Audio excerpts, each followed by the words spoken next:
Dear student, আমরা risk and return এটা খালি এই ইয়ার না, আমরা ফার্স্ট ইয়ার ফিনান্স থেকে শুরু করে ফার্স্ট ইয়ার বা সেকেন্ড ইয়ারে ফিনান্স থেকে শুরু করে মাস্টার্স পর্যন্ত বিভিন্ন ম্যাথে আমরা রিস্ক অ্যান্ড রিটার্নের চ্যাপ্টারটা দেখি।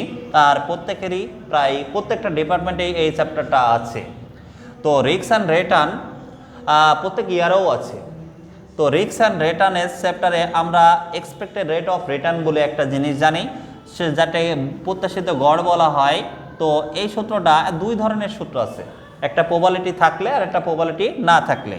তো আমরা প্রথমে প্রবাবিলিটি না থাকলে সেটা দিচ্ছি সামেশন আর প্লাস ডট ডট, মানে রেট অফ রিটার্নের মান যত থাকবে এবার এন দিয়ে ভাগ করে দিলে আমরা এক্সপেক্টেড রেট অফ রিটার্নের মান পাওয়া যাবে। এইটাই যদি প্রবাবিলিটি থাকে তখন এক্সপেক্টেড রেট অফ রিটার্নের সূত্রটা হবে summation R into probability plus dot dot, মানে যতগুলো থাকবে ততগুলো এইভাবে আমরা পরপর করতে হবে।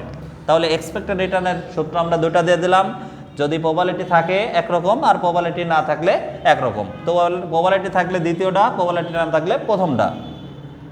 3 নম্বর সূত্রটা স্ট্যান্ডার্ড ডিভিশন, বাংলায় বলা হয় পরিমিত ব্যবধান।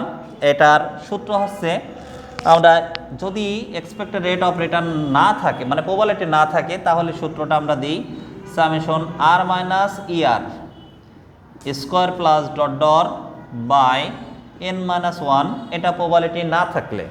এবার যদি প্রবাবিলিটি থাকে তার সূত্র হবে স্ট্যান্ডার্ড ডিভিশন ইকুয়াল সামেশন আর minus ER square into probability plus dot dot যতগুলো থাকবে বাই এন, আর হবে না।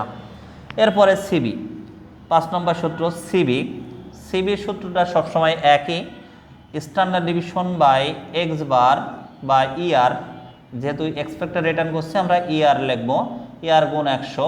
এটা করলেই আমরা সিবি কোএফিসিয়েন্ট অফ ভেরিয়েশন মানে সিবি, বাংলায় বলা হয় বিভেদাঙ্ক। বা এখানে এই কয়টা সূত্র জানলেই ম্যাক্সিমাম আমাদের অঙ্কগুলো ম্যাক্সিমাম কমপ্লিট হয়ে যায়। তারপরেও কিছু বাড়তি সূত্র আছে, নেক্সট ক্লাসে আমরা বাড়তি সূত্রগুলো আলোচনা করব।